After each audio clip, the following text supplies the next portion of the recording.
আজ আমার বিধানসভা কেন্দ্রে আসার জন্য স্বাগত। আশা করি কোনো অসুবিধা হয়নি এবং খুব ভালোভাবে এসেছেন। আপনার এবং আপনার পরিবারের কুশল কামনা। আপনি বলেছেন, দেখুন পার্লামেন্টে কোশ্চেনের উত্তর দিলেই হবে। আপনি বলেছেন যে দিল্লি থেকে কি এনেছেন। আপনার পিসি একটা রেল প্রজেক্ট দিয়েছিল ফুরফুরা শরীফ আর নন্দীগ্রাম, জমি দিলে চাকরি পাবে। আপনার পিসি হঠাৎ করে ছেড়ে দিয়ে চলে গেল রেল মন্ত্রক, তারপরে কাজ বন্ধ হয়ে গেল, আপনার বন্ধ হয়ে গেল। আমি মাননীয় প্রধানমন্ত্রীর আশীর্বাদ নিয়ে কেন্দ্রীয় রেলমন্ত্রী অশ্বিনী বৈষ্ণবজিকে দিয়ে আমি নতুন করে এই রেল প্রজেক্ট চালু করি এবং থ্রু হাইকোর্ট রেল আপিলে যায়নি। 834 জন রেলে গ্রুপ ডিতে চাকরি পেয়েছে নন্দীগ্রাম থেকে এই 4 বছরে নরেন্দ্র মোদীজির প্রধানমন্ত্রীত্বে, অশ্বিনী বৈষ্ণবের রেলমন্ত্রীতে 834 জন চাকরি পেয়েছে।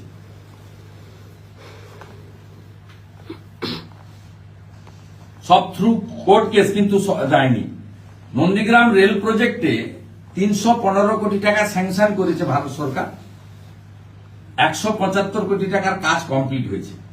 আমি মাননীয় সেকেন্ড ইন কমান্ড তৃণমূল কংগ্রেসকে অনুরোধ করব, আর 6 একর জায়গা দরকার রেলটা চালানোর জন্য। আপনারা জমি দিচ্ছেন না, আপনি দয়া করে 6 একরের জমিটা দিয়ে দেন। ভারত সরকারের জাতীয় জলপথ রামেশ্বরমের মতো ফোল্ডিং ব্রিজ করতে চায় হলদিয়া নন্দীগ্রামের সংযোগকারী। আপনারা অ্যাপ্রোচ রোডের জন্য জমিটা অধিগ্রহণ করে দিন। আপনি জানেন না তাই এসব কথা বলেছেন। আমি আপনাকে বলি যে নন্দীগ্রামের মানুষ কি করবে আমি কোনোদিন বলি না, ওখানকার আমি আত্মীয়, তাই দরকারে প্রত্যেক দিন মানুষের সঙ্গে থাকার চেষ্টা করি আমার সীমাবদ্ধ ক্ষমতা দিয়ে। বিরোধী দলনেতাতে খুব বেশি ক্ষমতা থাকে না। একজন বিরোধী দলের এমএলএ এখানে কি তাকে সরকারকে ভিডিও ফোন ধরে না, ডিএম তো দূরের কথা। সেই পরিবেশ পরিস্থিতির মধ্য দিয়েও আমি মানুষের সঙ্গে ওখানে আছি কিনা দল যদি প্রার্থী করে প্রমাণ হবে। বিজেপি কাকে প্রার্থী করবে আমি বলতে পারি না, কারণ এটা আপনাদের পার্টিতে আপনারা মাইকে বলে দিতে পারেন। আপনি এবং আপনার পিসি দুজনের অথরিটি আছে, যাকে খুশি বাদ দেওয়ার, যাকে খুশি যুক্ত করার। বিজেপির কারোর অথরিটি নেই, সে বলতে পারে সে কোন সিটে দাঁড়াবে।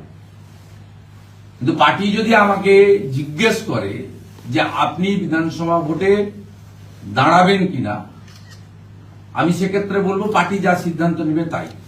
পার্টি যদি জিজ্ঞেস করে যে আপনাকে যে কোনো সিটে, যেটা রিজার্ভ নয়, কারণ এসসি বা এসটি রিজার্ভ সিটে আমি দাঁড়াতে পারবো না, আপনাকে যে কোনো সিটে লড়তে হবে ইনক্লুডিং ভবানীপুর, সেক্ষেত্রেও আমি বলবো পার্টির যা নির্দেশ সেটা পালন করব। আমি চিরদিনই তৃণমূল করেছি, বিজেপি করছি, পার্টির ডিসিপ্লিন ওয়ার্কার। পার্টির ভিতরের কোনো কথা বাইরে বলি না, পার্টির কোনো সহকর্মী সম্পর্কে বাইরে মন্তব্য করি না। এটা আমার প্রিন্সিপালের মধ্যে পড়ে। আমি এই নীতিতে বিশ্বাস করি, আমি এই শৃঙ্খলা মানি।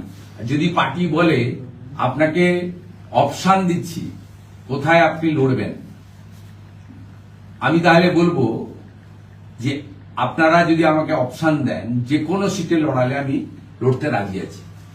এবং সেক্ষেত্রে পার্টি যদি আমাকে ভবানীপুরে লড়তে বলে তাতেও রাজি আছি, নন্দীগ্রামে লড়তে বললে তাতেও রাজি আছি, না লড়তে বললেও রাজি আছি, প্রচার করতে রাজি আছি।